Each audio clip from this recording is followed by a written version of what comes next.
Good afternoon, everyone. Welcome to Homeland Security Today's look at disinformation in practice using the current crisis in Ukraine as our case study. My name is Christina Tanaschuk. I am the executive editor of Homeland Security Today and the CEO of the Government Technology and Services Coalition. Today, I think, is probably one of the most important webinars that I'll be bringing to you in my career. And I say in full disclosure that Slava Ukraini, and I am 100% Ukrainian, and this crisis has certainly affected me personally, affected my family, and certainly affected the broader political landscape in the world. And so we've seen Ukraine being used as a test site of sorts for the last 20 years. Cyber attacks on their energy infrastructure, the invasion of Crimea, the current cyber attacks, the current invasion by Russia that was confirmed today. It has been a tough journey. And so as a Ukrainian, a proud Ukrainian, I am so thrilled today to welcome Maria Avdeeva, because we have known each other for a decade. Maria and I actually met 10 years ago through a State Department program that brought professionals from Eastern Europe and Western Europe to the United States. So we have known each other for many years, and to see her at the center of this crisis has really been amazing. So we're so fortunate today. She is, making the rounds with all the news, but took and said, HS Today gets as much time as we want with her because we know that she is fighting so hard for Ukraine's continued freedom. So with that, I did want to thank her, because I think many of you know that if you speak against the Russian government, if you speak against Putin, you're putting your life and your family in danger. And so, Maria, I want to, from the bottom of my heart, thank you for having the courage and being so brave to talk to us today and to continue to beat the drum of the misinformation and disinformation campaign that Russia has waged against Ukraine. So thank you for that. You're not here to hear me talk, but I'm so thrilled to bring this to you all today, to look at the disinformation that's being used. So Maria, вітаємо, дуже приємно, and I will turn it over to you to give us an overview, and then we will invite Paul Koba from Narrative Strategies to make some additional comments on the use and the impacts on international relations. Over to you, Maria. Christina, thank you so much. This is the most welcoming words I have ever heard on the webinars. I'm so thankful to you for all your support, and to the American people, because we feel here now that support, and that is very important. I want you to know that, we are tracking the air flights that are carrying defensive weapons to Ukraine, and the Ukrainians share that information with one another. So that's incredibly important, and all the efforts that US and other partners do to support Ukraine. So I would like to speak a little bit personal on that. So why I am researching disinformation, and why I decided to pick that topic. Before 2014, I was working at the National Institute for Strategic Studies at the time when I actually met Christina, and I was researching Russian soft power. I have seen all that Russian guys coming to Ukraine and trying to push Ukraine into the sphere of influence of Russia, speaking about how important the neutrality is, and the only way for Ukraine is in coordination and in the union with Russia. But then when in 2014, Ukraine decided that the only path we see for our country is the European integration, Euro-Atlantic integration, and the NATO membership, Russia started aggression against Ukraine. I live in Kharkiv. It is a city of 1.5 million city on the east of Ukraine, and it is 40 kilometers from the border with Russia. So we are actually bordering also with Donetsk region, which is now partly occupied. So in 2014, in my city, I saw people with Russian flags who were brought here on the buses from the neighboring Belgorod Oblast, and they were trying to capture the city. And actually, they put even the Russian flag on top of the administrative building in Kharkiv, trying to create this Kharkiv People Republics. They didn't succeed in that, and that is because the people in Kharkiv were resistant to that, and also the mayor at that time, he didn't give any concessions to the Russian proxies, and so it happened that Kharkiv Kharkiv stayed the Ukrainian city, but actually we were on the verge of that. And so when now people are asking me, how do we feel now when the Russian invasion actually starts again, I tell that we have been to this 8 years ago, and since then we are in the constant conflict and constant aggression from the side of Russia. For that period, 14,000 Ukrainian people were killed in that war. And here in Kharkiv, we have military hospitals where helicopters from the occupied, from the the conflict zone bring wounded soldiers, and they have here their medical assistance and rehabilitation. And we have many military universities here in Kharkiv, and young men and young women who study there, they sometimes they go to that war. So Ukraine for that 8 years became actually very resistant to Russian aggression and to Russian disinformation. And probably that is why Putin has decided to do the next stage of aggression this moment, because he is feeling that Ukraine is going more and more towards European integration and towards NATO membership, and he is losing his control over over Ukraine. So what he wants to do, he wants to restore the sphere of influence. He actually said clearly that the collapse of the USSR, he considers his personal tragedy. He feels that Russia was humiliated in 1991 after the collapse of the Soviet Union, and he wants to restore that power. And it's not about NATO membership at all. It's about restoring Russian power. Yesterday, in that awful speech he made before recognizing the so-called republics, actually he looked like Stalin. He was talking for 45 minutes about Ukraine, about the history of Ukraine, and about pushing all kind of false narratives, stating that Ukraine is like a quasi-state and without any statehood and things like that. Meaning that actually what he wants to do is he does want to restore the empire, and he will not stop at the borders of so-called republics, LNR and DNR. He will go further, and what all the countries of the free world should do, and we should put as much pressure and as much efforts to stop him from doing that. Because if he gets with that in Ukraine, the next country will be Poland, Baltic states, and others. He already stated that. He demanded from NATO to withdraw also troops and facilities from the country that became members of the NATO after the collapse of the Soviet Union. So saying that is kind of background of what is happening right now, and I started to closely follow latest Russian information campaign when the Russia started to massing troops on the border with Ukraine this October, and we have seen that some narratives were the same. So they actually have been in the information field for many years. But also we have seen some new findings and the new details.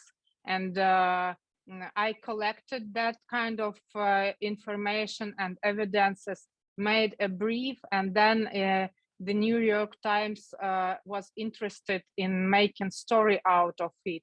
And so they published that story a couple of days ago about how Russia uses disinformation and media platforms to create a pretext for invasion.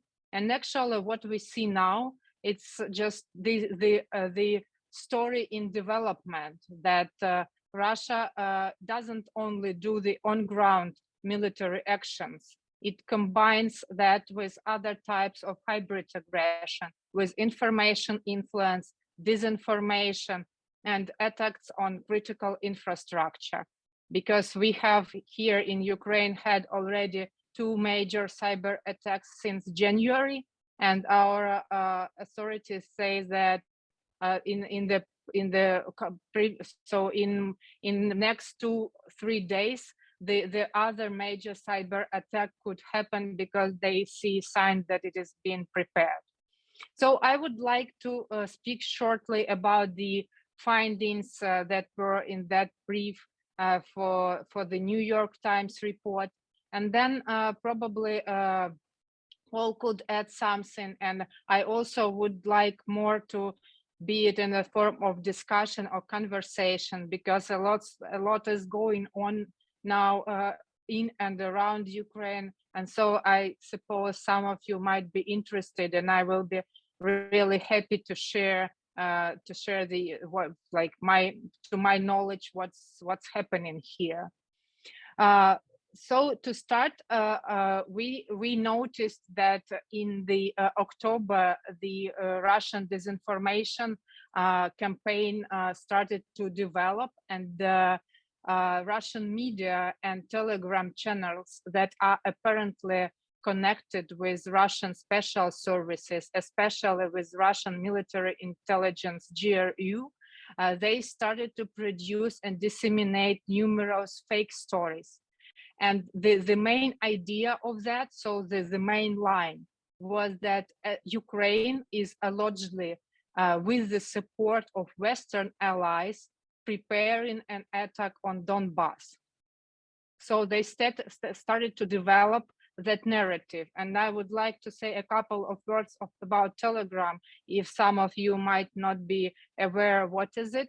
So this is the social platform which the founder of which is Pavel Durov, the Russian citizen, and he actually founded Kontakte, the other major Russian network, and after that this encrypted messaging app Telegram.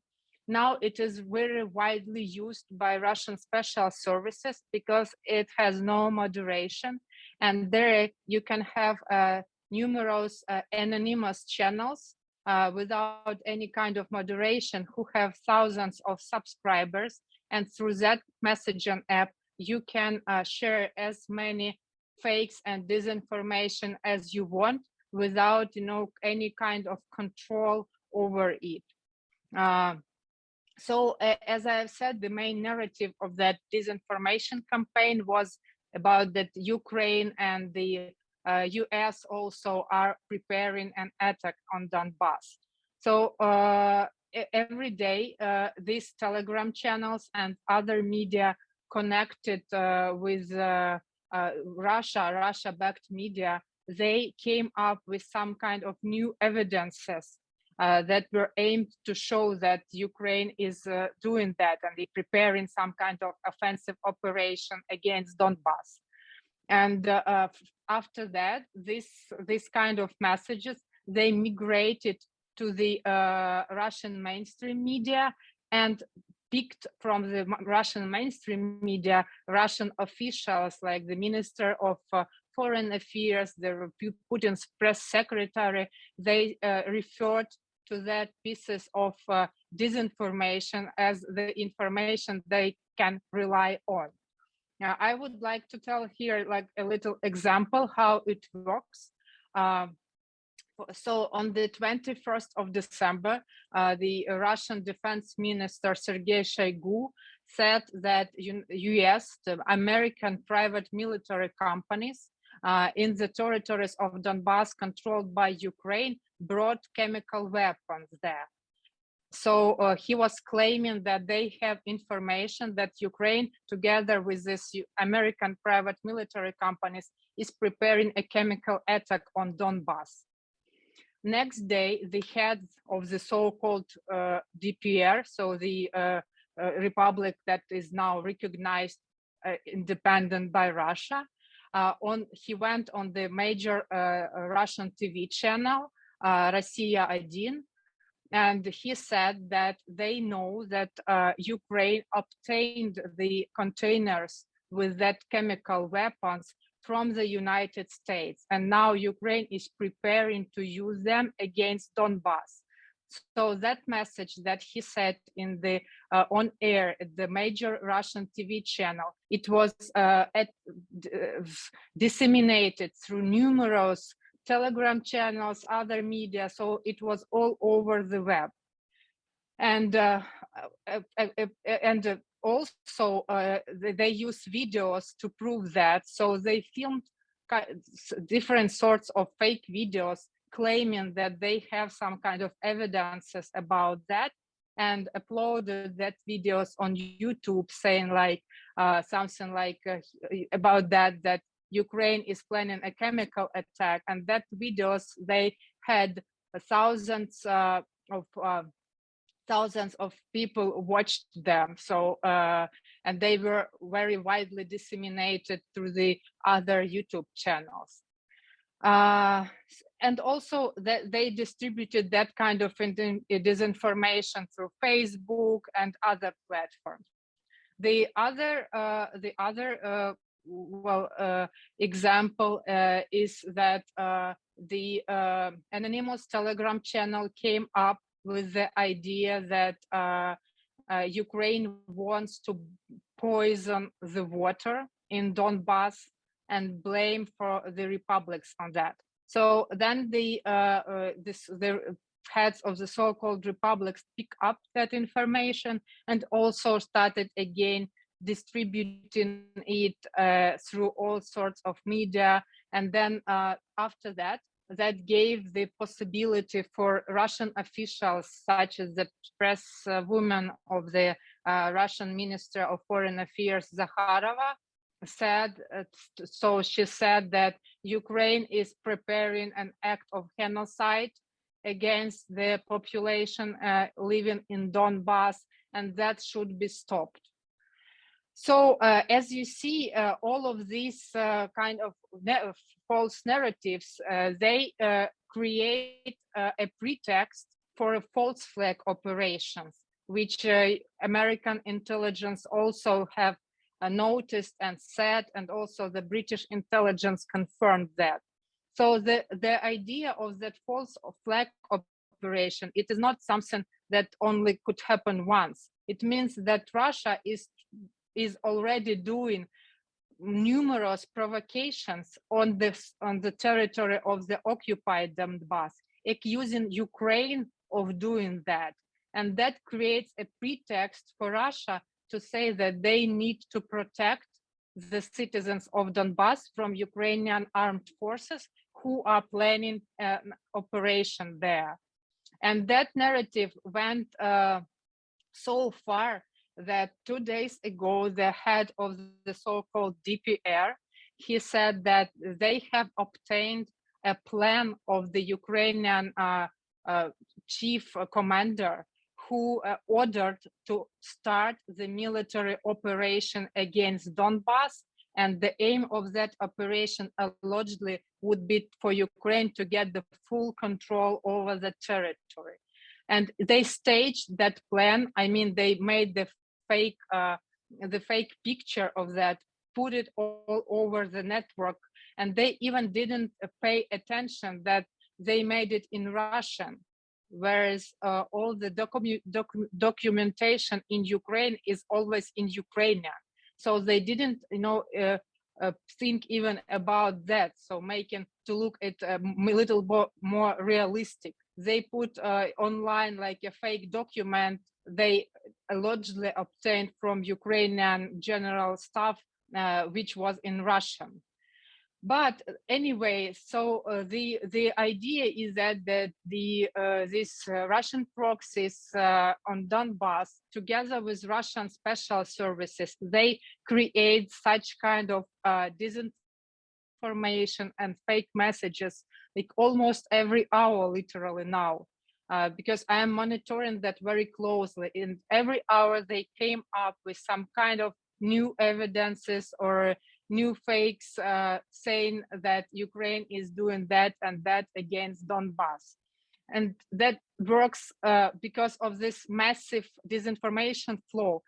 Citizens who live in Donbass or Russians, they cannot effectively understand what is true and what is not. So the main idea is for them to think that there is no truth at all. So they do not believe in anything. And that is very good because in that situation, Russia can freely manipulate their ideas, their thoughts, and they can tell them what to do. So, and the end of that, I mean, the logical part of that campaign was the speech Putin gave yesterday, claiming and actually legitimizing all that the disinformation that already has been spread in the Russian media, saying about genocide, about how Ukraine is going after Russian-speaking minority in Donbass. He only forgets to mention that, for example, Kharkiv is a Russian-speaking city. Odessa is a Russian-speaking city. Dnipro is mainly a Russian-speaking city. And that are all cities where more than 1 million people live in each of them. And there is no such kind of, there is no Russian minority here. And Russian-speaking people are never were discriminated. That's the fake that Russia uses starting from 2014, claiming that some Nazis from the Ukrainian government will go and try to get this Russian-speaking minority. The main, if to start to name these 3 lines of narratives, which were the most covered in these Telegram channels and in Russian media. So they are follows. The first one is that I have already a little bit touched upon, is that Ukrainian army, together with mercenaries from the West, is preparing an attack on LPR and DPR with the use of chemical weapons. And here they mentioned not only American mercenaries, but also they said that the Polish mercenaries are here on the territory of Ukraine. And also they said that they have detected the British Special Service, Special Forces coming to Ukraine, preparing that kind of attack. It was one of the main, of the most popular disinformation narratives. And even a couple of days ago, they staged a fake video saying that Ukrainian Special Services group tried to make an act of sabotage on the occupied territories. And the target of that act was the chemical plant.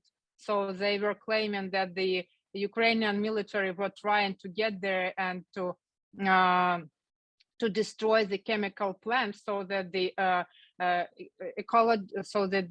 catastrophe will happen, and that the that will lead to the losses among civilians. So they staged that video, put it online, but when the fact checkers actually made the investigation, and it was quite easy because they were not trying very hard to make it look real, they found out that the video was actually pre-recorded a week ago, and also the voices and the audio they used for the stage video was taken from other video actually filmed more than a year ago.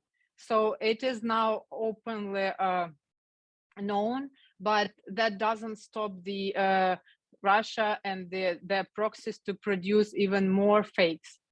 So the second narrative and the second line was that about the chemical. So the chemical weapons was the first, and the second was about the foreign mercenaries generally. So they were claiming all the time that they know that foreign mercenaries are coming to Ukraine and they get prepared to attack. And the last such message appeared today. They actually claimed that not telling which country are these mercenaries from. They claimed that they know the Ukrainian armed forces together with these mercenaries and together with the ultra-right radical groups are preparing an act of sabotage again. And yeah, it is interesting to know that in the situation I described previously, when they staged that attack on the chemical plant, they were saying that people who were in that group were speaking Polish. So again, targeting the Ukrainian-Polish relations and the Polish support to Ukrainian sovereignty and to Ukrainian path. And the third line of narrative was that Ukrainian military is occupying civilian facilities near the line of occupied territories, and trying to conduct hostile actions and provocations against the civilians. And one of the most known examples of that was when actually shelling happened from the territory of the occupied Lugansk, and the occupational administration there, they started to say that and the shell actually got on into the nursery on the Ukrainian side. And they at first started to say that Ukrainians were shelling, and the shelling got the nursery on the territory of the occupied Lugansk. But when it very quickly turned out not to be true, because it is very easy to give evidences where actually this happened, they started to say that Ukrainians were shooting at the this nursery themselves to accuse the so-called republics. So that speaking about that, it gives us the idea that Russia and their proxies in Donbass are still working on preparing that kind of provocations and different kind of false flag operations to allow Russia to give them grounds for the further invasion. So the latest developments from today here are that that Putin asked the State Duma, the parliament in Russia, to give him consent so that the Russian armed forces could be used abroad. Of course, that consent was given. The Ministry of Defense of Russia said that it needs to defend and to protect the population in Donbass. The so-called republics, which Putin has recognized yesterday, signed the agreement with Russia that Russia will provide military help to the republics. And Putin has said that he is ready to bring Russian troops into the occupied territories, meaning that now actually the invasion of Russia is starting on the territory of Ukraine. And the other very disturbing news is that Putin said that Russia recognizes Lugansk and Donetsk in their administrative borders. For you to know, now Russia occupies about 30% of the territory of two regions of Ukraine. So by claiming that they recognize the republics in their administrative borders means that Russia will try, and Russian proxies will try to get that territories. Putin again calls that people, I mean, Russian military volunteers. So they're speaking that military, Russian military will come into Donbass as volunteers. But we, of course, all know how Russian volunteers work and what have they done in Crimea, in Georgia, and in other parts where they occupied territories. So that means that now any moment Russia is ready to start actually full-scale military campaign from the territory of Donbass. We don't know if they will do it immediately or use it as a leverage in talks with the Western countries to try to push them to concessions or to push them so that they will push Ukraine to start the talks, direct talks with the occupied territories, with the administration there. Because for as of now, Ukrainian position is that the only part of the conflict is Russia, and the only country we are ready to talk to is Russia. We do not recognize these territories as independent, and we do not have any talks with terrorists, because what is going on now in Ukraine is an entire terrorist operation. So we consider that proxies in Donbass as terrorists. And the president says that we do not hold talks with them. So Russia probably will try to push Ukraine for that talks and again threaten with the full-scale military operation on the Ukrainian soil. That is what I just generally wanted to say about the ongoing disinformation campaign and where it has led us. And well, I would be happy to hear more and to hear also your questions. Thank you so much, Maria. That was incredible. We do have a lot of questions, but we had one that I wanted to answer for everyone online, and that was a practical question about how this applies to law enforcement and others trying to do their job. And I wanted to address that because misinformation and disinformation is becoming an incredibly useful tool for everyone. And the fact that misinformation can spread so quickly is also very difficult for law enforcement. I will leave it to Paul to say if there's a site where you could check information or check it against something. And we have a question about what sources to turn to. Those are all incredibly important questions as we move forward to try and combat the misinformation. But hopefully HS Today is adding to your resource list for that. We pride ourselves on bringing you experts. And as Maria said, she's spending more time with us here today than she is with anyone else in the world. So we're very thankful and happy to see that. But I wanted to turn it over to Paul Kobach. He is the Vice President of Narrative Strategies and has been working in narrative and counter-narrative for many, many years. I think some of you follow him on Facebook. Some of you argue with him on Facebook, and he loves it. So I want to turn over to him to just make some initial observations, and then we do have many, many questions, and they're terrific ones. So Maria, thank you for continuing with us, and we will keep this discussion going and try and bring it to as much practical information on how to keep yourself informed with this strategy war. So over to you, Paul. Let's see, do I have myself unmuted? Yes. Anyway, thank you so much, Maria, because first of all, not only did you give us a brilliant intelligence briefing, but you also gave us the ground truth on disinformation in Ukraine and what Russia's doing. I am incredibly appreciative that you use the word narrative a great deal, which is our specialty at narrative strategies.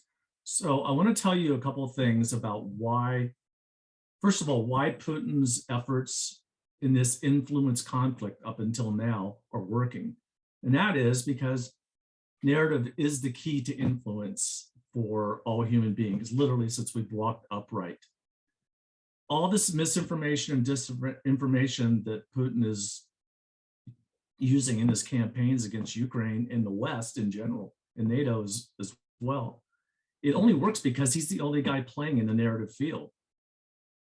Something that the US and NATO and a lot of the world have forgotten to do is they've forgotten that they need to be a consistent narrator about key events. Because if you don't maintain a narrative relationship with all the audiences that matter, when it comes to a crisis, you're never going to be there. You're never going to have the leverage that you need to exercise in a crisis. So Mr. Putin, along with his support from China, has been literally controlling the narrative about Ukraine. We don't get a lot of information, and tragically, not a lot of interest here in the US on a rank and file basis in what's happening.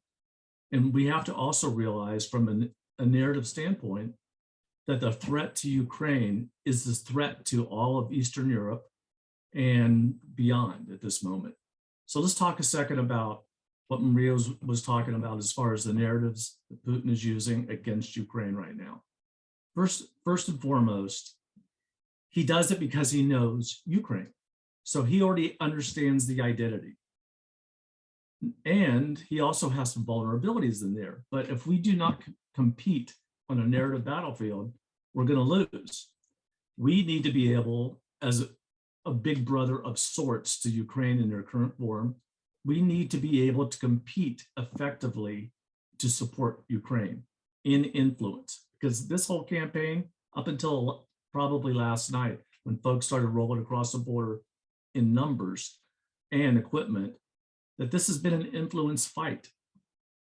The US and NATO's position has long been that we don't engage proactively. Well, as we can see, that's led us to downfall right now. And poor Ukraine's been going it by themselves from an influence standpoint. Yes, everybody's providing weapons and logistics and all the good stuff that they need to fight, but we've got to help them further. And we can only do that if we energize NATO allies and partners in the US, within the US national security community to compete in narrative. This narrative is literally how humans understand what's happening around them. If you don't attack narrative, you can't influence anyone. Narrative is exactly influence. And what it triggers are responses that are 95% unconscious. It's something embedded in the meaning map between everybody's ears. So the only person playing on that battlefield right now is Mr. Putin and some Ukrainian resistance and influence. Fact checking itself will not work. The only way that misinformation and disinformation works effectively and predictably is if it's tied to a core narrative. Mr. Putin is doing a very good job of that. He's telling everybody every single day what this means, like his long rambling speech yesterday that Maria referenced, the 45 minutes or so, of blatant lies. You cannot fact check yourself out of influence. Narrators and leadership and rank and file folks need to understand the facts so they can communicate a common narrative, a narrative thread to support whoever they're trying to support or whatever they're trying to support. Right now, we don't have that. Reactivity alone is the rough equivalent of losing an influence fight. Right now, everybody that's supporting Ukraine is in a reactive mode. We need to take the fight to the other side, to the enemy, and that is Mr. Putin at this point. And unfortunately, Mr. Xi in China has signed up for this too. So we need to be communicating as well to Russia as the same way we need to be communicating to China. We need to have a narrative that says we stand with Ukraine because we share common values of freedom. We share common values of resisting, for lack of a better term, despotic behavior by a world leader. We just need to fight for truth and honesty and decency and human rights. Mr. Putin does not give a a damn about human rights in Ukraine, as it can be evidenced by the 14,000 plus killed in action in the past since 2014. He absolutely does not care.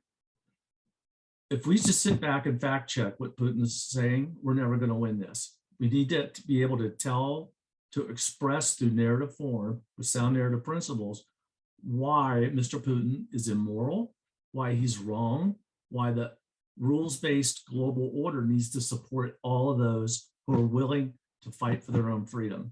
And I guarantee the Ukrainians will fight. They've been fighting now for heaven knows how long. They've been fighting Mother Russia for probably a couple of centuries or more, just for their independence, their unique identity, and to be left alone from oppression. So I would like to, I think at this point, maybe to, if we can interact with some of the questions, Christina and Maria, I have it with laying down that kind of a foundation about what narrative is and isn't. And we can talk a little bit more about the questions that people have, and Maria and I can maybe engage together on those responses. Would that be okay, Ms. Christina? That sounds great. Sorry, I have a helicopter going overhead right this minute. I thought you were flying it. So Maria, if you join us on camera too, that would be terrific. Yeah, I'm trying to, here. Awesome, thank you. So one of the questions we had that I thought was really excellent is where should people turn to kind of sort through dis and misinformation? Well, I guess there are some fact checkers, for example, for Europe. I don't know, probably Paul will talk more about that. That's the initiative of the East Stratcom, so the general EU initiative. It's called EU Visit Disinform. So they collect all kinds of false and fakes and disinformation, make nice looking presentation out of it. But then it is well, you can use it to have the general idea if you're interested in some specific direction or some country. For example, you would like to see what narratives are being pushed in Ukraine or in other countries. But for any concrete case, it is the best way to know and to learn the basics of information verification, and to look at every piece of such kind of information critically and try to find where it is from, who posted that, and what was the aim of the people who put that online. And anytime that you feel emotional about something, is probably that you are being manipulated and that someone wants you to feel that emotion, to click or to react or to share that piece of information. So the best tactic would be just to assess everything critically. But then there are some resources where also you can find the generally more information about the fakes that they collect. Yeah, that's all probably Paul would add. Excellent. Maria, very good, thank you. So here's the solution to that. Number one, it's important to have the accurate information. Number two, somebody needs to be, and I don't mean one person, I mean everybody from a senior leader down to local entities, every single day need to go check the fact-checking site, get ground truth, and then proactively, continuously do press reporting, take on the narrator role to explain. First of all, you have to have two narratives, at least at a minimum, and there's a lot more that's complex. Number one, you need to have a narrative about why you're fighting back for your independence. And that can take on a lot of different forms. The US needs to have, and NATO needs to have, a narrative about why we are supporting Ukraine. Then, once you have established a dominant narrative voice, then you can do counter narratives. Counter narratives do not work unless you already have a dominant narrative voice, unless you are already a dominant narrator in the space.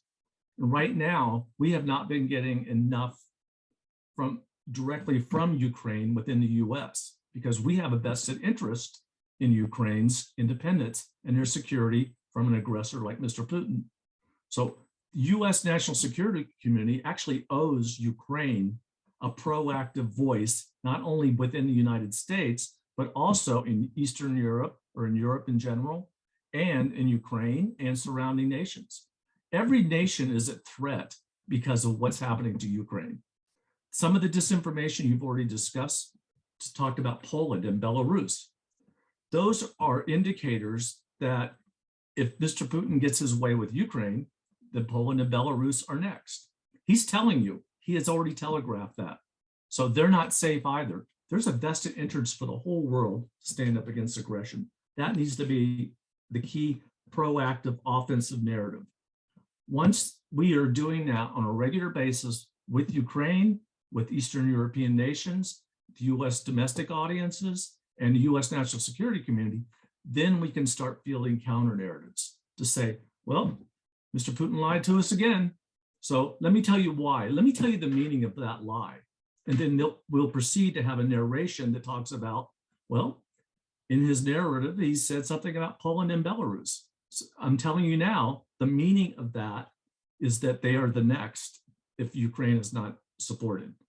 So everyone in a rules-based global order has not only the obligation, but their own vested interest at stake to stand against somebody that has nuclear weapons, is willing to bully his way around Europe.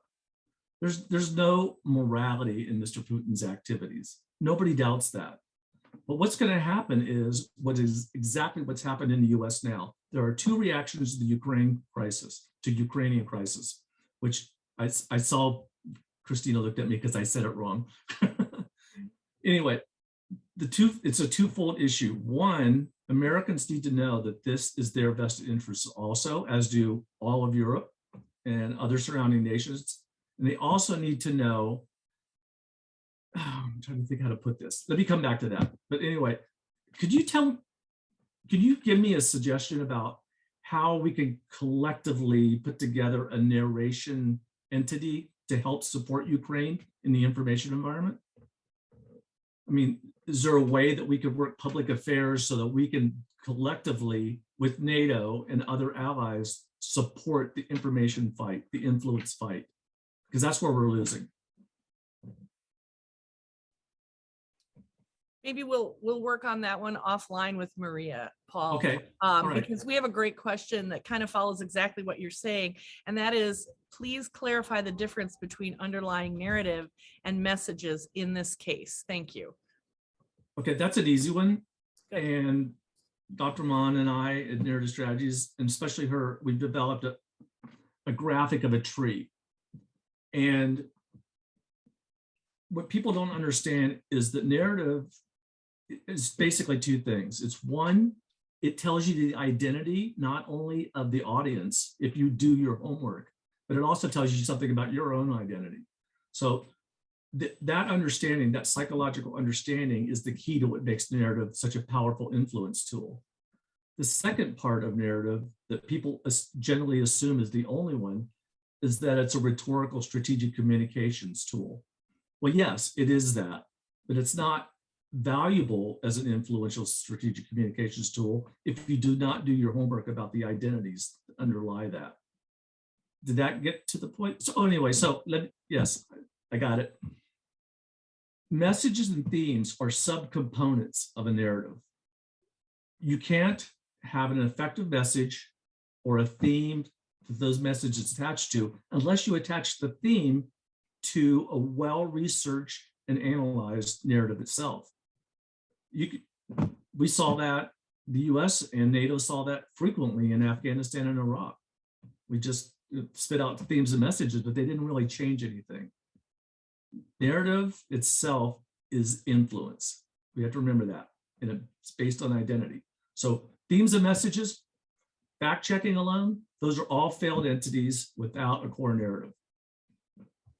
Excellent. And Paul, we'll ask you to do a follow-up with us to really outline the architecture of developing a narrative. It's a great question, though. Yes, it is a great question. And this one follows well, too. Are the Russians trying out any new strategies, tactics, or is it basically a repeat of past patterns? I think, Maria, it would be great to hear from you on this. They're basically using the old playbook, which Russia has been using since 2014 and before that. But they are now a little more different with the sources and the channels they use. It's because Ukraine, after realizing that the hybrid war is actually being going on against Ukraine, and the information is the warfare there, and it is used as the conventional weapons. So Ukraine started to work on that. This Russian sources couldn't get, so the Ukraine wouldn't be so open to Russian sources, and Ukraine sanctioned main Russian TV channels, media outlets, social networks as in 2017. And that means that now Ukrainians do not have a free access to the Russian media. And then Russians started to invest money in so-called Ukrainian channels, but actually financed by the Ukrainian oligarchs who have very close ties with Mr. Putin. That is one is Medvedchuk, for example, who is under home arrest now, and who is the godfather to one of the Putin's daughters. So through him, they financed creating TV channels in Ukraine that were speaking Ukrainian and had a good picture, but they were promoting Russian narratives. So Ukrainian National Security and Defense Council put sanctions also on that channels. So that means that Russia now has not as much possibilities to get their message to Ukrainians. And they use that Telegram messaging app a lot, which I have mentioned. And also they work through the opinion leaders, through the Russian opinion leaders who push that through their personal blogs and the videos on YouTube. So that is the main difference. And also what is different from 2014 is that before that Russia was trying, as I have mentioned at the beginning, to push the information that Ukraine needs to be in some kind of union with Russia, like now Belarus is the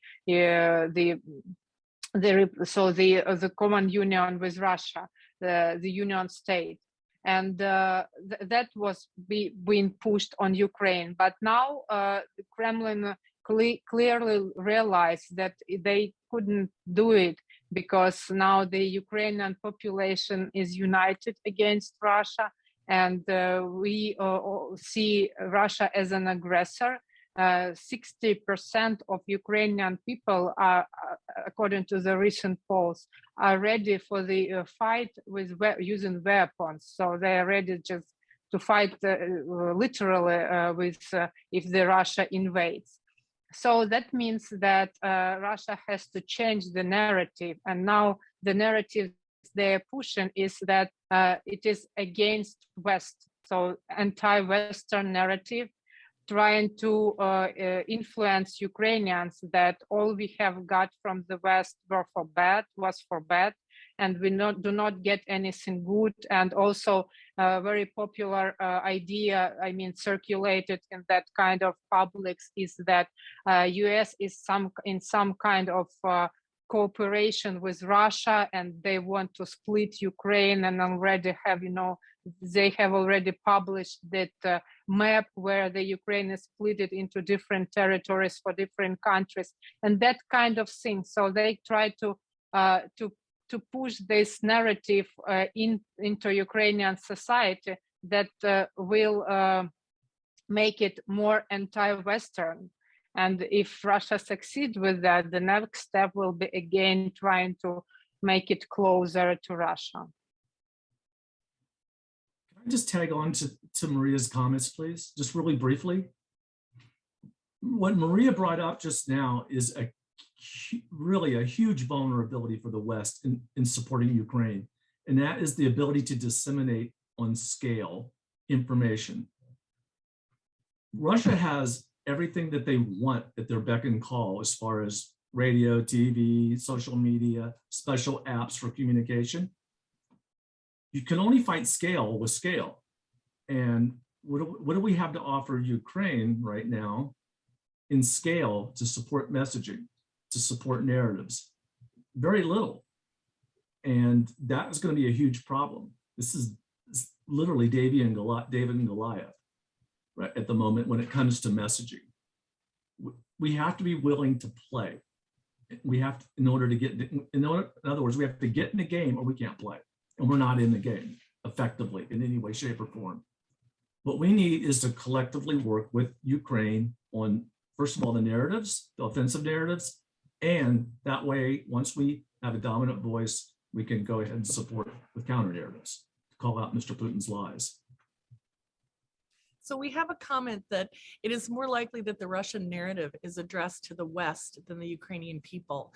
They know they can't reach Ukrainians directly, and it seems they try to influence more the public opinion in Europe and in the US in a second instance. Do you have the same impression? I'll just briefly answer, then I'll turn it to Maria. Russia has a narrative, as all narrative strategies should have. They have a specific narrative for each audience.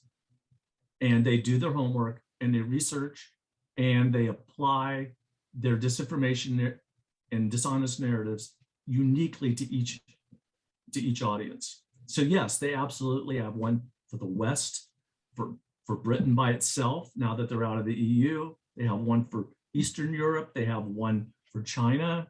And by the way, China's supporting Russia in this. They signed a financial agreement and they've committed to the anti-NATO, anti-West messaging of Russia and Ukraine. Anyway, I interrupted you, Maria. I completely agree with your points. The same idea here, so that they have tailored disinformation for every audience, and they do have the special groups and groups in the social networks and special websites all over Europe who operate in the interest of Russian special services, and they use them to push the information they need. And what Paul has already said, why it is difficult to combat that kind of disinformation, because that network, it works very fast and effectively. And if you follow how this piece of disinformation spreads, you will see that after publishing, it will be spread in 1 hour all over through that network. And it is very hard to debunk, because you start, to find facts and to prove that your position is right, but then that kind of false message will be already all over the Russia-backed resources. Well, I think somebody asked from a law enforcement perspective a while ago a question that was important to what Maria just said, and that is, the bad guys, the adversaries, the competitors, or whatever we want to call them, they are always going to be ahead. The only way that we can combat that is, in law enforcement, the most important entity in a law enforcement agency right now is the public affairs folks. They are the ones that need to be communicating on a regular basis what law enforcement is all about and what it means, because they're never going to get ahead of what the bad guys are doing in social media. So you have to be proactive in your narrative, and then you can start selectively attacking the misinformation and conspiracy theories. But it applies exactly the same to what Maria's experiencing in Ukraine. Absolutely. Well, and I think everyone is trying to get their head around how to do that exactly. We do have a question about how you effectively and quickly stand up a capability to counter successfully such a machine. And that also gets to the question of of legitimacy and legitimate networks. Because as Maria said, if you have, 10,000 trolls following a Russian media site, and then they spread all that misinformation so quickly, how do you have your networks of legitimate information available to people who want to step up and combat this thing? Because we did have a question also about how do we individually stand up against this type of misinformation. But I mean, Paul will tell you, Maria, I'm sure you feel the same way. I feel the same way. Where do you go to find the truth? And what networks do you turn to, particularly at a time when everything is being discredited? We have elements in the US that discredit anything that comes out of our government. You have all kinds of people discrediting legitimate networks. And so the individual is left to fend for themselves, which is very, very difficult, even for experts. It requires an army of Marias. Maria's not only, she is the narrator of this, but she can't do it alone. It's like right now, the president, Sec State, the press secretary, and the Secretary of Defense are doing a very good job of narrating the situation in Ukraine, at least to American audiences and somewhat to European audiences. The problem is, poor people can't do it by themselves. Maria cannot do this by herself for Ukraine. There needs to be the tools involved in an entity that just does influence, that supports national security objectives. And that's not just for us, that's especially important for Ukraine, and they need to be compatible with their allies and friends in a crisis. So we, like us with NATO, with Ukraine, and with other allies and partners, we need to be working together in an entity that not only narrates proactively, but also dispels myths and conspiracy theories, because once you have the narrative voice, the 51%, those 10,000 people that Maria were talking about and you were talking about on a website, pretty soon they end up in the 49%. The dominant narrative is what wins, but you can't do it unless you play.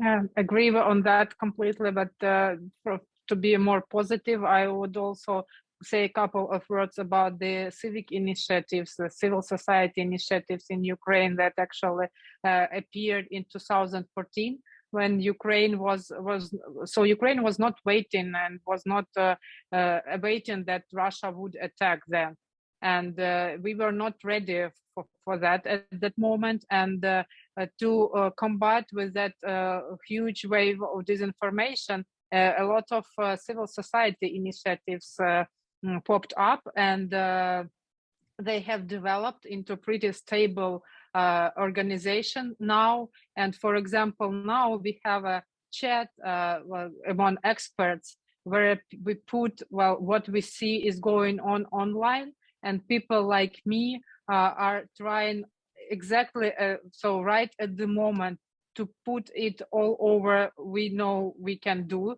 and discuss. So say what is the point and what's going on, and pay attention to that.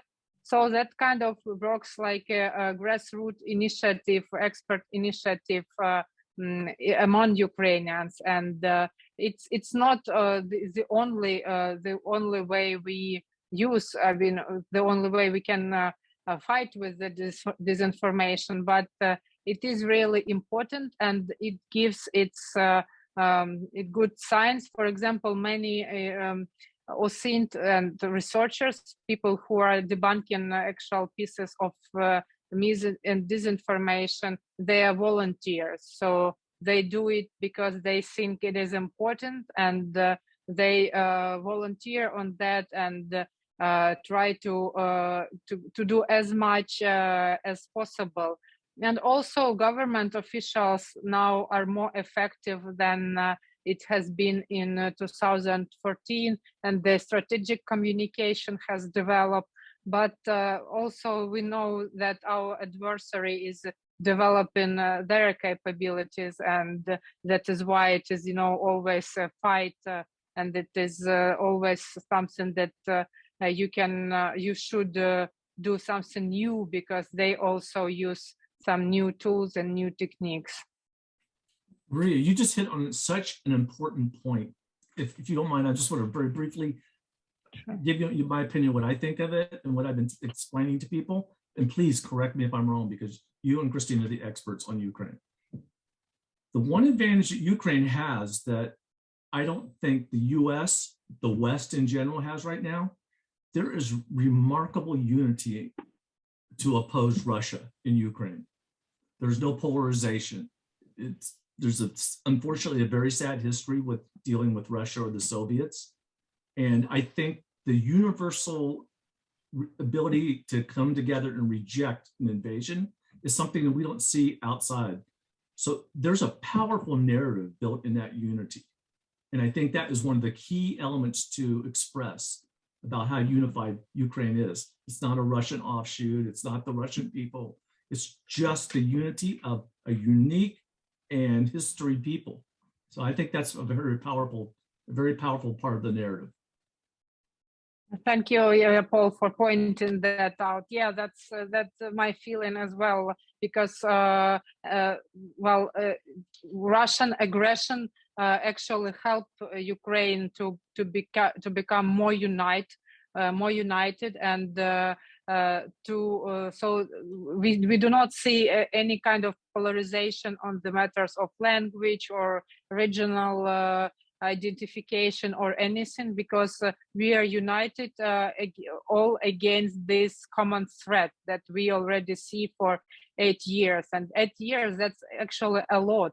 So we have now small children who actually were born and went to school in the period when Russia was committing aggression, in the period when we were in the war with Russia.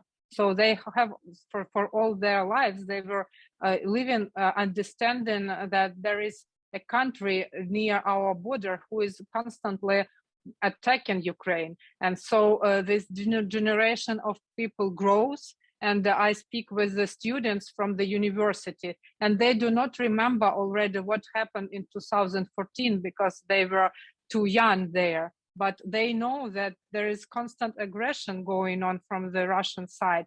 And the more times goes by, the more united the nation becomes. And I think that Putin understands that. And that is why he decided to act now, because he is losing this game and he is losing time in this battle. And that is why he decided that now or he will lose Ukraine forever. That is why it's like a last fight for him when he has the last chance to get Ukraine under Russian control.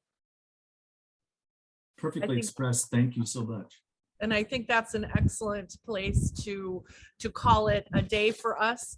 I just want to thank you so much, Maria. I know you are exhausted. I can't thank you enough for everything you're doing to get the word out about misinformation.